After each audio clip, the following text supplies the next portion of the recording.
Luz y sal, hermanos. Vamos a comenzar nuestra clase como lo hacemos siempre, pidiéndole a Dios que nos envíe su Espíritu Santo para que nos ayude a comprender y a hacer vida a la lección que vamos a ver el día de hoy. En el nombre del Padre, del Hijo y del Espíritu Santo. Amén.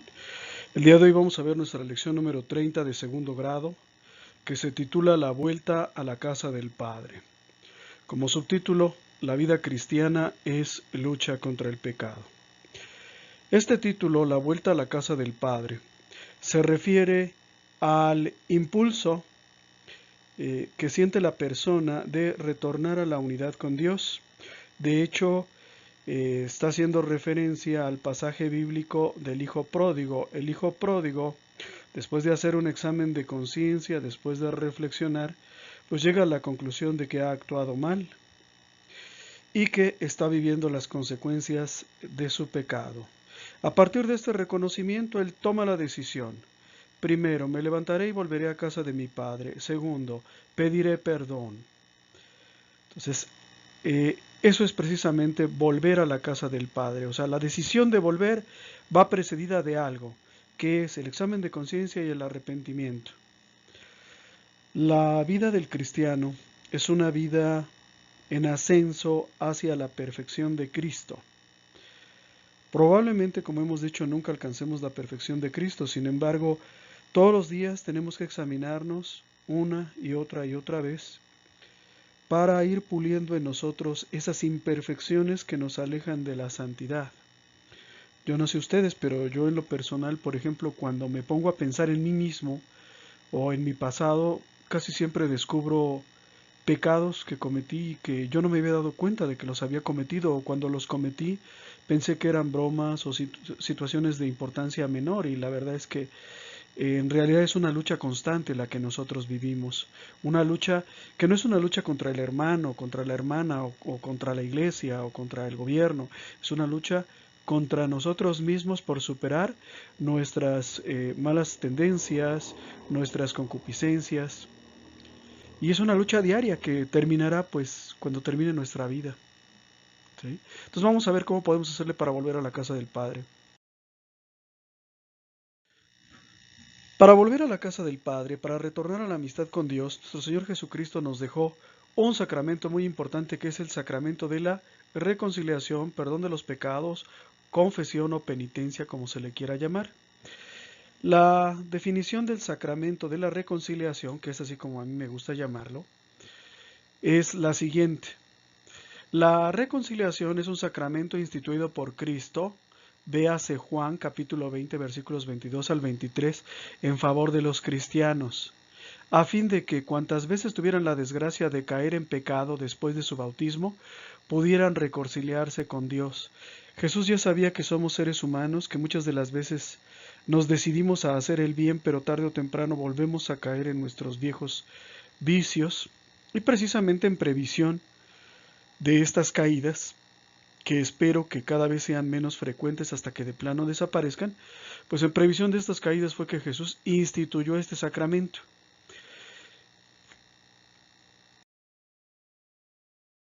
Tenemos a Juan capítulo 20 versículos 22 al 23, cómo Jesús instituye este sacramento. Y es muy importante esta cita, les voy a decir por qué. Porque hay muchos hermanos que no creen en el sacramento de la reconciliación. Es decir, no creen que sea necesario pedirle perdón a Dios por haberlo ofendido. Algunos porque piensan que el perdón de Dios es gratuito y no tengo que pasar por la vergüenza de admitir que yo he actuado mal. Otros porque definitivamente creen que han sido predestinados a la salvación y que en esas condiciones cualquier pecado que pudieran cometer no anula la voluntad salvífica de Dios, que es el caso de los protestantes. El protestante, uno de los principios del protestantismo es la doctrina de la predestinación, es decir, a los que Dios ha predestinado para la salvación, pues pueden pecar o hacer lo que sea, no deberían de hacerlo, pero si lo hacen, pues Dios no puede contradecirse a sí mismo, así que no necesitan la reconciliación. En Juan capítulo 20, versículos 22 o 23, leemos que Dios, que Jesús, sí instituye el sacramento de la reconciliación.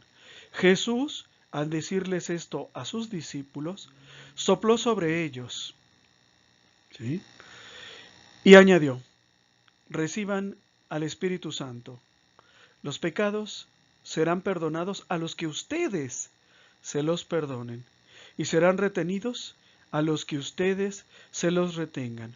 ¿Qué significa todo esto? Significa que Jesús, que tenía el poder de perdonar los pecados, y lo demostró en más de una ocasión, en múltiples ocasiones, Jesús, que tenía poder de perdonar los pecados, transmitió a sus apóstoles, no a todos, no a la colectividad, ¿verdad?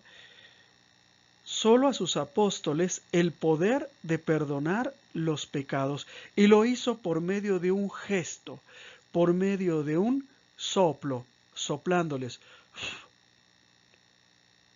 Y este soplo nos remite al soplo de vida original que recibió Adán cuando Dios le dio la vida. Es decir, no es la acción en sí misma de soplar lo importante, sino el hecho de que Jesús les estaba comunicando algo que era propio de Dios.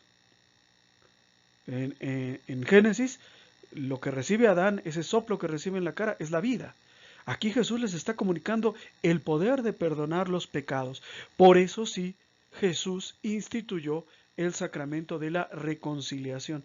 No es una invención de la iglesia, no es que a los padrecitos les guste el chisme y quieran estar enterados de las cosas que estamos haciendo, sino que Jesús ya sabía que una vez que recibiéramos la vida nueva por el bautismo, íbamos a necesitar mantener esa vida y vamos a necesitar ser sanados de nuestros pecados. ¿Cómo se hace o cómo opera en la práctica el sacramento de la reconciliación? Tenemos dos partes. Por un lado, el sacerdote, que en la persona de Cristo actúa como un juez clemente y misericordioso. Y tenemos al pecador, que participa o que actúa en el sacramento de la reconciliación a manera de acusador y testigo, a manera de el que enumera las faltas cometidas y atestigua que esas faltas se cometieron.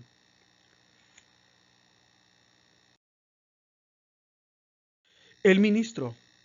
El ministro de este sacramento es el sacerdote o presbítero que, personificando a Cristo, perdona los pecados del pecador.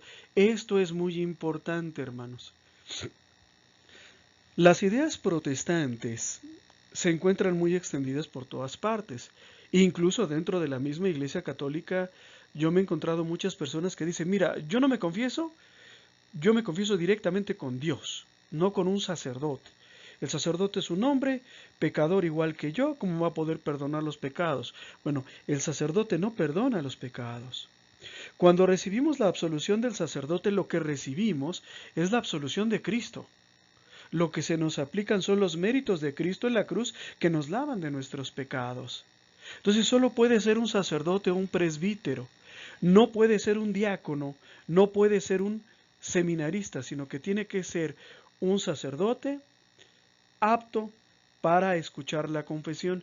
Yo me he encontrado también con personas que muy enojadas y algunas muy lastimadas dicen, mira, yo me sentía triste por algo malo que hice, fui hacia la parroquia y estaba ahí un sacerdote y yo quise hablar con él y le dije, padre, quiero confesarme, pero él me dijo, no puedo, y se fue prácticamente corriendo. O sea, no quiso aligerarme de esa carga, no quiso escucharme, no quiso guiarme, no quiso recomendarme.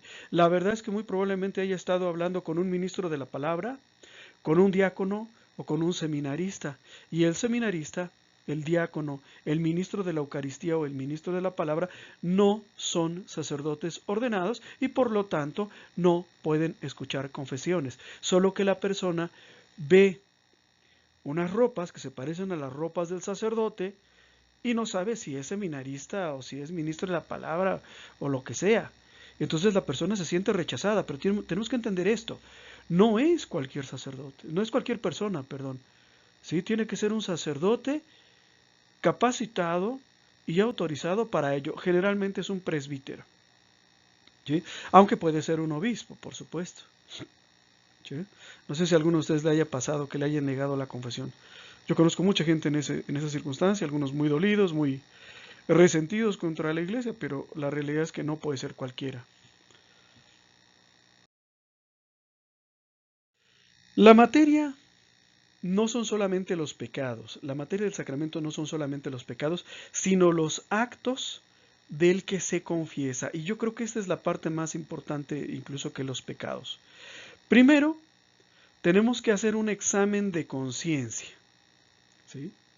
Y este examen de conciencia tiene que desembocar en el reconocimiento de nuestros pecados y en el propósito de no volverlos a cometer. Una vez que nosotros decidimos que queremos renunciar a ese pecado, tenemos ahora sí que acudir al sacramento de la confesión con el sacerdote, ¿verdad? Pero antes de la confesión tiene que haber examen de conciencia y propósito de no volver a pecar. El propósito de no volver a pecar es un resultado de la contrición, es decir, del arrepentimiento que sintamos en nuestro corazón. Una vez que yo tengo arrepentimiento en el corazón, ahora sí puedo acudir a la confesión y luego a la satisfacción. ¿Qué es la confesión? La confesión es el juicio, es la declaración que se hace de los pecados para recibir la absolución. Y la satisfacción es la pena que deberá ser sufrida por el pecador en reparación por su pecado. Por ejemplo, si yo robé, pues probablemente me pidan que devuelva aquello que he robado, ¿no? A veces, por ejemplo, bueno, cuando el pecado es de una naturaleza irreparable, por ejemplo, que no es algo económico, no es algo patrimonial, pues entonces a lo mejor el sacerdote nos pide rezar una o varias oraciones. Entonces la secuencia de eventos es la siguiente. Comenzamos primero con un examen de conciencia, seguido del propósito de no volver a pecar porque hay una contrición, hay un arrepentimiento, examen de conciencia, contrición, propósito. Luego sigue la confesión y hasta el final sigue la satisfacción. Cuando nosotros nos confesamos, lo último que hace el sacerdote pues es darnos la absolución y pedirnos que en reparación por nuestro pecado hagamos esto o aquello, generalmente una oración. Pero podría ser también pues realizar una determinada acción para procurar minimizar el daño que hemos causado.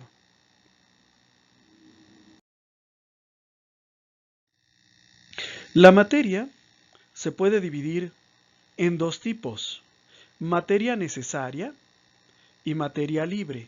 Materia necesaria es el conjunto de todos los pecados mortales cometidos después del bautismo que nunca antes hayan sido confesados.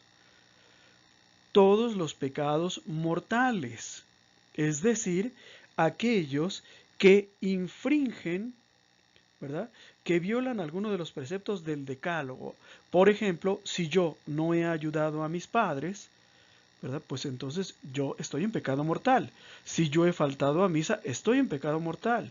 Si yo he abortado o le he sugerido a alguien que aborte, yo estoy en pecado mortal porque he matado o ayudado a otro que mate. ¿Sí? Ahora, tienen que ser aquellos pecados mortales que nunca antes hayan sido confesados. ¿Por qué? Porque si yo, por ejemplo, de chamaco cometí un robo, bueno, pues no viene al caso que yo me esté acusando siempre de haber cometido un robo hace 30 años o hace 40 años.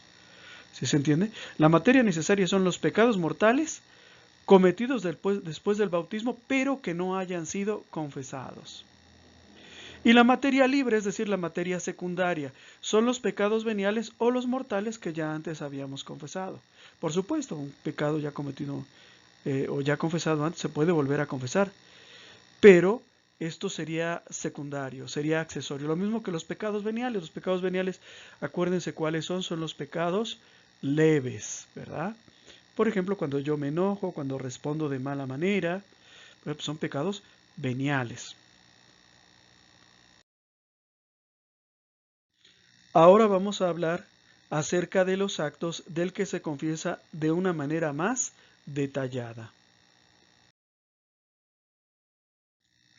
Primero dijimos es el examen de conciencia. El examen de conciencia precede a la confesión, no es durante la confesión, ¿sí?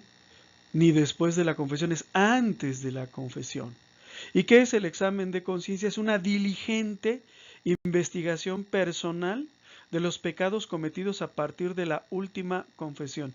Es una investigación pormenorizada, seria, amplia, profunda, desapasionada, se podría decir también, de los pecados que yo he cometido a partir de la última confesión. De hecho, regularmente todas las confesiones se inician, entre otras cosas, de la siguiente manera: ¿cuándo fue la última vez que te confesaste? Porque no es lo mismo alguien que se confesó hace 3 meses que alguien que se confesó hace 3 años, o alguien que se confesó hace 3 años y alguien que se confesó hace 30. ¿Sí? Entonces, a lo mejor el que tiene 30 ya ni se acuerda de tantos pecados que son, ¿no? Para esto tenemos que invocar la luz del Espíritu Santo. ¿Por qué? Porque solo el Espíritu Santo nos puede ayudar a descubrir los pecados que nosotros mismos cometemos. Es muy fácil descubrir los pecados que el otro comete, ¿eh? O sea, es muy fácil juzgar y criticar y decir de los demás, pero cuando lo que se está hablando son de mis pecados, ahí es medio complicado, ¿no? ¿Por qué? Porque muchas veces cuando cometemos ese pecado no tenemos la conciencia recta, no tenemos la conciencia lo suficientemente iluminada como para distinguir lo que estamos haciendo. Entonces creemos que es una especie de travesura, lo que de hecho no es travesura, sino un crimen. Creemos que es un desliz de juventud, lo que de hecho significa destruir una vida. Y pasamos por la vida destruyendo vidas. Entonces hay que invocar la luz del Espíritu Santo, ¿sí? A veces, con el paso de los años, sobre todo los que somos más viejos, tendemos a autojustificarnos, ¿ya? Llevo tal cantidad de años viviendo en unión libre con una mujer que no es mi esposa, y antes al contrario, es esposa de otro. Ah, pero yo la amo, entonces si yo la amo no hay pecado, y por lo tanto voy, me confieso, ¿y qué crees? Que no hay pecado. Pues sí hay pecado. Si hay pecado, o sea, para tú poder distinguir un pecado, lo tienes que distinguir a la luz del Espíritu Santo. Tienes que analizar tu propia vida con los ojos de Dios, no con los tuyos. Porque yo con los míos puedo decir, mira, a esta persona la robé porque tenía mucha necesidad, no había comido en varios días. Pero con los ojos de Dios yo le causé un daño. Porque esa persona también tenía hijos, también tenía familia, también tenía necesidad. ¿Me entienden? Entonces, eso es lo que significa la palabra diligente, es pormenorizada, detallada. Muchas de las veces nuestras confesiones tardan mucho porque no hacemos un examen de conciencia. De hecho, me ha tocado estar sentado esperando la confesión y ver que todo el mundo está platicando, que están riendo. Y lógicamente cuando llegan a la confesión, pues su confesión se tarda media hora, 1 hora, hasta más, a veces toda la misa. ¿Por qué? Porque no hacen examen de conciencia. No hacen examen de conciencia. Y es que para hacer examen de conciencia tenemos que tener en mente que hay 4 formas como podemos incurrir en un pecado: de pensamiento, palabra, obra y omisión. Es decir, pensar también es un acto. Por eso es un verbo. Pensar también es un acto. Nuestros pensamientos, nuestros deseos, nuestros sentimientos o nuestros resentimientos también pueden constituir materia de pecado. Cuando yo veo que alguien frente a mí saca un teléfono de última generación y digo, ay, cómo me gustaría robárselo, pues eso es un pensamiento pecaminoso. Eso es un pensamiento pecaminoso. O, ay, mira, es que ya lo dejó sobre la mesa y se fue al baño, y ahorita se lo podría robar, ¿y qué hago? Híjole. Pues ese pensamiento ya es un pensamiento de pecado. De palabra. Hablar, comunicarse también es un verbo, y yo de palabra también puedo llegar a pecar, ¿verdad? Por ejemplo, cuando no digo la verdad, o cuando me toca decir la verdad y no la digo. Entonces también de palabra o por silencio, yo puedo comunicar algo que es falso o que es pecaminoso. ¿Sí? Lo que decimos, lo que escribimos y lo que hablamos es algo de lo que vamos a tener que dar cuenta. Dice la palabra de Dios que en el día del juicio todos nosotros vamos a tener que rendir cuentas hasta de la última palabra que dijimos. Pues fíjense ustedes, ¿no? Cómo se nos hace fácil hablar, fácil aconsejar, fácil decir, fácil culpar, ¿verdad? Oímos que están hablando mal de una persona, que la acusan de esto y de aquello, ni lo hemos comprobado y nos ponemos también nosotros a juzgarla y a esparcir el chisme por todos lados. Al rato su esposo la deja, la mata y nosotros nos hacemos los oxisos como que nada tuvimos que ver. Entonces también de palabras se puede llegar a matar, ¿eh? Se puede llegar a pecar, se puede llegar a robar el honor de una persona. Obra. Bueno, esa es la forma más típica y todos la conocemos. Pecar por obra es cuando pecamos en sí, es decir, cuando yo pienso que los dueños de mi empresa son descuidados en el manejo de los dineros y pienso que tal vez yo pueda aprovechar esa circunstancia y robar, estoy pecando de pensamiento, pero cuando meto las manos a la caja y saco un fajo de billetes y me lo echo en el saco, ahí ya lo puse en práctica. Ese ya es el pecado en sí, puesto manos a la obra.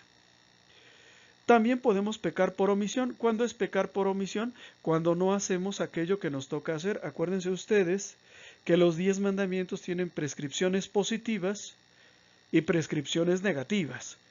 Prescripciones positivas son cosas que Dios nos ordena hacer. Amarás a Dios sobre todas las cosas. Honrarás a tu padre y a tu madre. Prescripciones negativas: no matarás, no fornicarás, no consentirás pensamientos impuros, ¿verdad? No matarás. Entonces, cuando yo, por ejemplo, alguien me pregunta, fíjate que tengo un problema económico muy grave y me he dado cuenta de que en mi empresa, como que no cuidan muy bien esa parte de la caja y de la contabilidad. Tengo tanta necesidad que quisiera robarles algo de dinero. Cuando yo no impido que se cometa el pecado, en cierto sentido me estoy haciendo copartícipe del pecado. Si yo le digo a la persona, allá tú, ¿verdad? Bueno, pues entonces le he dado carta libre para que haga lo que quiera. Lo mismo, una chica, por ejemplo, que piensa abortar porque se siente sola y te dice, mira, ¿tú qué me recomiendas? ¿Mato a mi bebé o no lo mato? Y tú le dices, haz lo que te diga tu conciencia, pues en ese momento tú te estás volviendo cómplice. Entonces, si te fijas, es muy difícil que no hayamos cometido pecados. Cuando nos sentimos limpios, puros y sin pecado, regularmente es porque estamos llenos de pecado de pensamiento, palabra, obra y omisión. Sí, pero tú no impediste que robaran, no impediste que mataran, no impediste que engañaran, no impediste que defraudaran, no impediste que robaran. Entonces, esto es lo que nosotros tenemos que analizar. Entre paréntesis, hay por ahí algunas guías para hacer el examen de conciencia que por medio de preguntas nos van guiando, ¿verdad? Difícilmente alguno de nosotros va a matar alguna vez en persona clavando un cuchillo o disparando una bala a alguien. Pero, por ejemplo, si te preguntan, ¿utilizas dispositivo intrauterino? ¿Utilizas DIU? Respuesta, sí. Entonces tú has abortado. Entonces tú has matado. ¿Por qué? No es cierto, yo nunca he balaceado a nadie. Nunca, nunca, nunca he asaltado, nunca he acuchillado, nunca he apaleado. Está usted mal. No, sí, mira.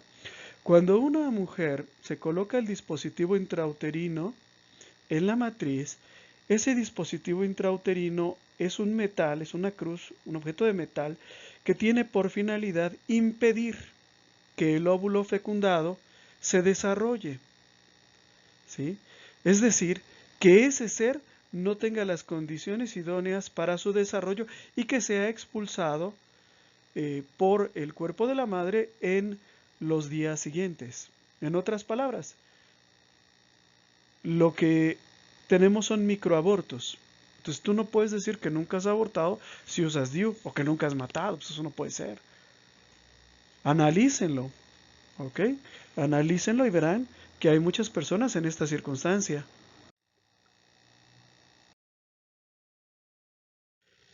Después del examen de conciencia sigue la contrición y el propósito de enmienda. ¿Qué es la contrición? La contrición es el dolor por los pecados cometidos, acompañado de la detestación de ellos, con el propósito de no volver a cometerlos. Entonces, fíjense bien, la contrición es el dolor por los pecados cometidos. Si tú te dueles de haber lastimado a esa persona, de haber hecho daño, entonces se puede decir que hay contrición. Si yo no siento dolor por lo que hice, o como dice la canción, ¿verdad? Si vuelvo a nacer, los vuelvo a matar, no hay contrición, no hay arrepentimiento, ¿sí?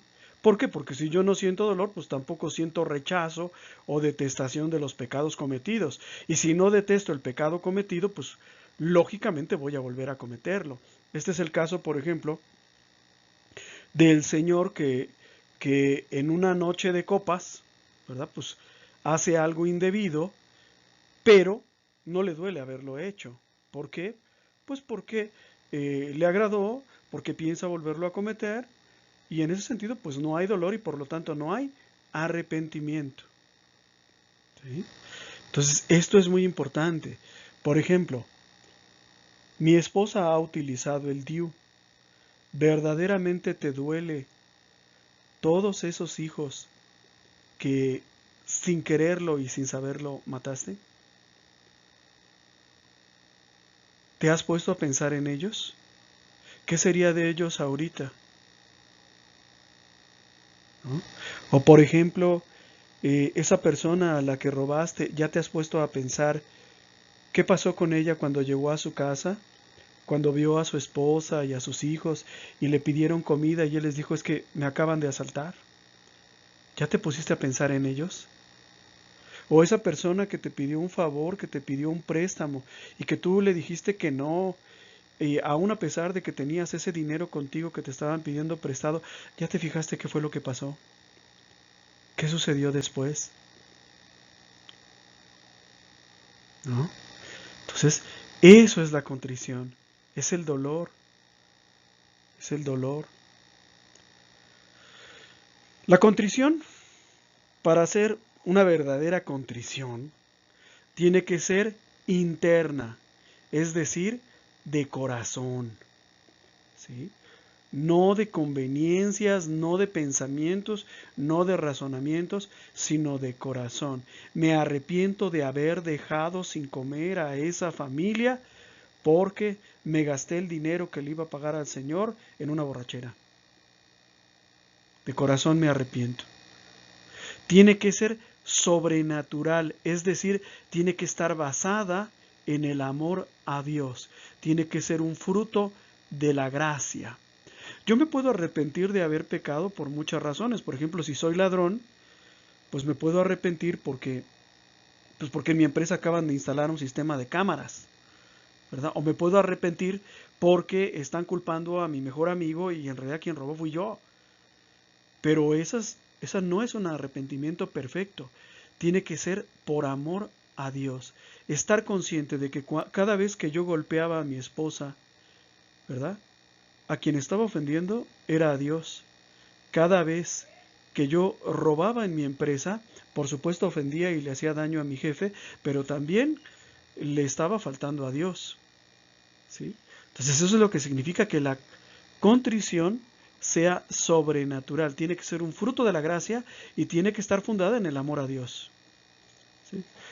La contrición también tiene que ser suma, es decir, que tenemos que detestar el pecado sobre todo otro mal, ¿sí? O sea, no es que haya algo más que yo considere mejor que el pecado, es como algunos dicen, ¿no? El fin justifica los medios.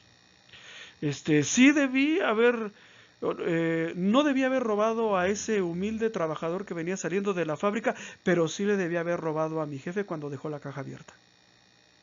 Entonces quiere decir, estoy detestando el pecado, pero solo en una determinada circunstancia, no en la otra. Y no, tiene que ser suma. Es decir, debo de detestar al pecado en sí por sobre cualquier otro mal. ¿Sí? O sea, el desempleo es un mal, el que me regañen es otro mal, pero sobre todos ellos tiene que estar el pecado. Porque si yo digo, sí, sí me arrepiento, porque cada vez que robaba estaba yo arriesgando mi empleo, esa no es una contrición suma. Por supuesto estás arriesgando tu empleo, pero quiere decir que tú admites el pecado como algo bueno y que probablemente lo vas a volver a cometer. Y la contrición también tiene que ser universal, es decir, se deben de detestar todos los pecados mortales, no solo algunos. Volvemos al ejemplo del que le roba al rico y el que le roba al pobre. Y decir, mira, sí me arrepiento de haberle robado al pobre, pero no al rico. Entonces la contrición no es universal. O sea, no me arrepiento de ser ratero. ¿Sí? Me arrepiento de haber elegido mal a mi víctima, pero no de ser ratero. ¿Sí? Lo mismo, hay una película muy antigua que tuvo mucho impacto, no sé si se acuerdan de ella, que se llamó Asesinos por Naturaleza. Una pareja que se dedicaban a matar personas, ¿no? Por diversión. Y cuando están en la cárcel, al señor le hacen una entrevista y le preguntan si se arrepentía de haber asesinado a esas personas. Y él dice, sí me arrepiento de haber asesinado a aquel indio que conocimos una vez, pero de todos los demás no. Es decir, su arrepentimiento no era universal. ¿Sí? Entonces, aguas. ¿Por qué? Porque no siempre nos acercamos al sacramento de la reconciliación con la debida contrición.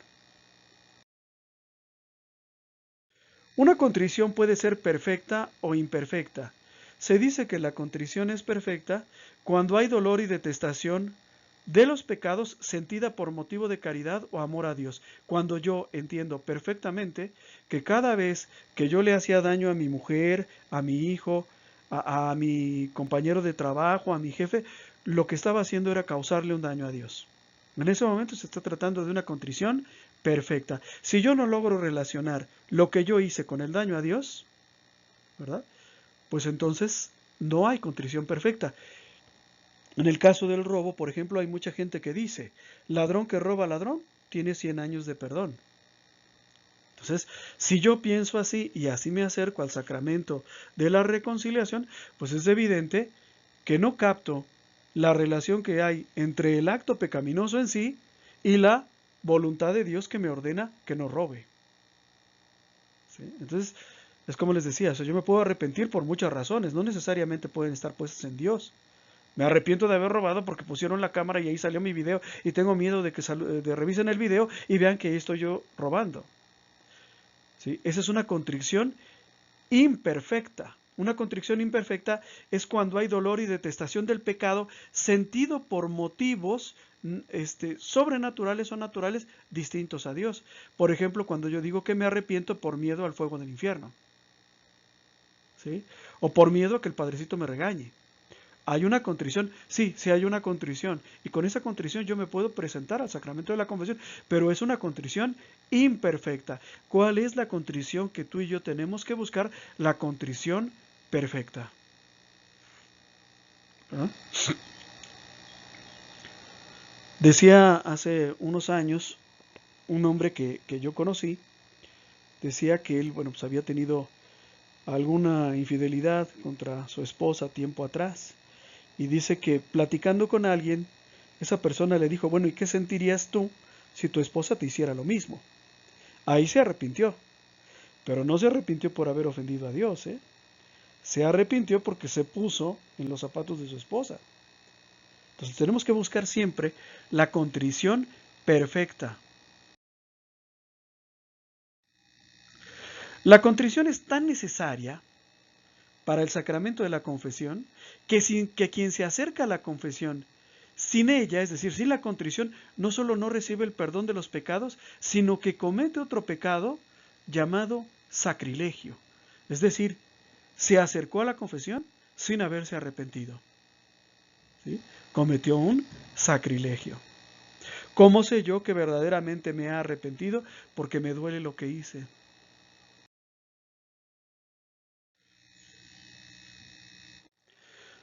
Ahora vamos a hablar de la confesión de los pecados. La confesión de los pecados es la acusación de nuestros propios pecados que hacemos ante un sacerdote legítimamente aprobado. En la confesión, el sacerdote actúa de manera similar a como actúa un médico, es decir, nos escucha, nos oye, para descubrir las causas de nuestro mal espiritual y hacernos alguna recomendación. La confesión casi siempre es de manera verbal, pero en caso necesario puede utilizarse cualquier otro medio. Por ejemplo, pues puede ser por escrito. También en los hospitales, a veces es el sacerdote el que pregunta y la persona responde sí o no con la cabeza, sobre todo en los enfermos muy graves, ¿verdad? Entonces, pero ordinariamente es de manera verbal. La confesión puede ser íntegra, o se dice que la confesión es íntegra, cuando el pecador declara todos los pecados mortales. Cuando no declara todos los pecados mortales, pueden suceder dos situaciones. Primero, que a mí se me haya olvidado, lo cual es lógico, es obvio y es normal. A todos los seres humanos se nos pueden llegar a olvidar las cosas. Pero también puede ser que de manera culpable yo haya decidido ocultar un pecado. Y en ese momento estoy incurriendo en otro pecado adicional que es el pecado de sacrilegio. Entonces, si se me olvidó en el momento, estaba nervioso o lo que sea y no lo dije, bueno, es sin culpa. La confesión no es íntegra, pero es sin culpa por parte del que se confesó. En ese sentido, en la próxima confesión, pues está obligado a confesar aquello que no dijo en esta confesión. Pero si es con culpa, si es culpable, bueno, pues entonces es cuando yo decido que de esto no voy a hablar. ¿Sí? Sí lo hice, pero no lo voy a comentar y no se lo voy a decir al padre. No le voy a decir que soy casado. Entonces, ahí, pues yo estoy decidiendo cometer un nuevo pecado que es el sacrilegio. Quien deliberadamente, quien deliberadamente oculta un pecado mortal, no solo no consigue la absolución de los pecados, sino que comete otro pecado más llamado sacrilegio. Ahora vamos a hablar de la satisfacción. ¿Qué es la satisfacción? Es la pena que ha de ser sufrida por parte del pecador. Es como en todo juicio, ¿verdad? El juez escucha a las partes, escucha la descripción de los hechos y al último da un veredicto. La pena que yo tengo que pues recibir por por el pecado cometido puede ser una oración, pero también puede ser una acción. Por ejemplo, ¿verdad? Pues si yo robé, probablemente el confesor, el sacerdote con el que me estoy confesando, me pida que devuelva lo que he robado, ¿no? O que le dé a la persona que le arrebaté o que le quité. También nos dice la lección que conviene cumplir la pena de inmediato. ¿Por qué? Porque después se nos olvida, ¿sí? Después se nos olvida o no la cumplimos, ¿no? En el momento que les estoy hablando esto me recuerda mucho a una persona que me consultaba diciéndome que hacía mucho tiempo se había confesado, pero no había podido cumplir, o más bien no había querido ni podido cumplir con la pena que le fue impuesta. ¿Y cuál fue la pena que le fue impuesta? Tener que ir a misa cada domingo. Entonces, pues esa no es pena, ¿no? O sea, es nada, porque pues es nuestro deber como cristianos. Pero conviene cumplirlo siempre de inmediato. ¿Sí? Inmediatamente voy a cumplir. Si tengo que rezar un Padre Nuestro, inmediatamente voy a ir a rezar el Padre Nuestro. Si tengo que devolverle a alguien lo que le quité, inmediatamente voy a ir a devolvérselo. Si tengo que pedirle perdón a mi esposa, inmediatamente lo tengo que hacer. Inmediatamente. ¿Sí? Para que no se nos olvide. De la absolución sacramental también tenemos que hablar. Ya les había yo dicho que cuando el sacerdote nos da la absolución, no nos la da Él, nos la da Cristo. ¿Sí? La absolución es el acto sacramental por el cual el confesor, en el nombre de Jesucristo, remite los pecados de aquel que se ha confesado. Ahora bien, El confesor regularmente siempre nos absuelve, excepto casos particulares. ¿Cuáles son los casos particulares? Son los casos de pecados muy, muy malos, como por ejemplo el aborto, ¿no? Existen los llamados padres penitenciarios. ¿Qué son los padres penitenciarios? Son sacerdotes que pueden realmente escuchar la confesión de pecados de este tipo, que son muy, muy graves. O sea, no es de que robé, o sea, no es de que, pues, de que le falté el respeto a mi esposa, o sea, no, sino que es algo que va gravísimo, ¿no? El confesor puede negar la absolución cuando le conste que el pecador carece de las debidas disposiciones. Por ejemplo, si yo golpeo a una persona y luego voy y me confieso, pero lo cuento con alegría, pues es evidente que no estoy arrepentido.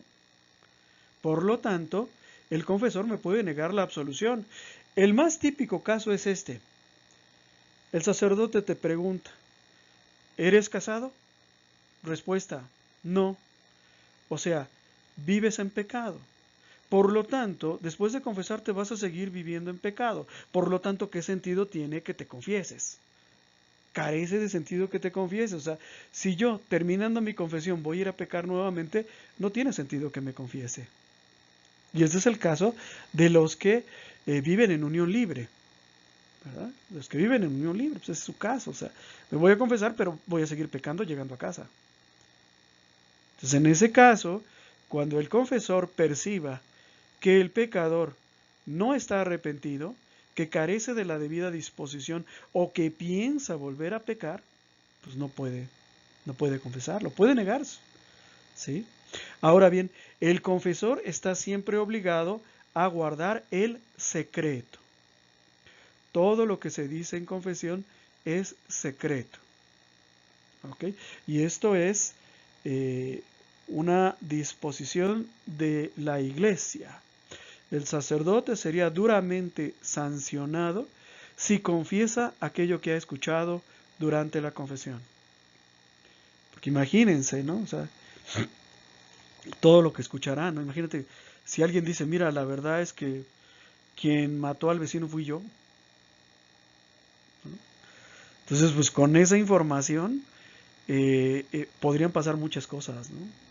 Desde que un familiar del difunto se quisiera vengar hasta que la policía pidiera explicaciones de eso.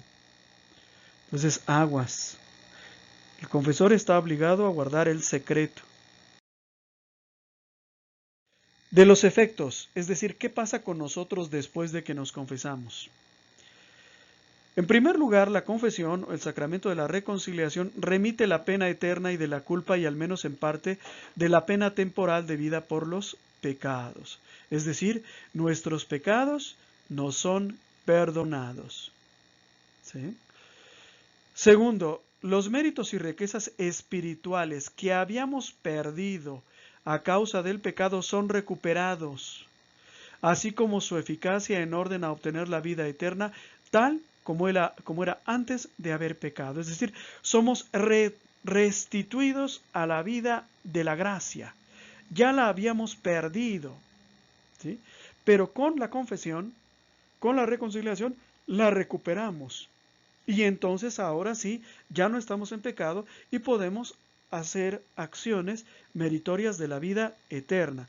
Por decirlo de alguna manera, yo cuando caigo en pecado ya no soy amigo de Cristo, ya caí de su gracia, bueno, pues ahora vuelvo a ser su amigo y vuelvo a estar en su gracia.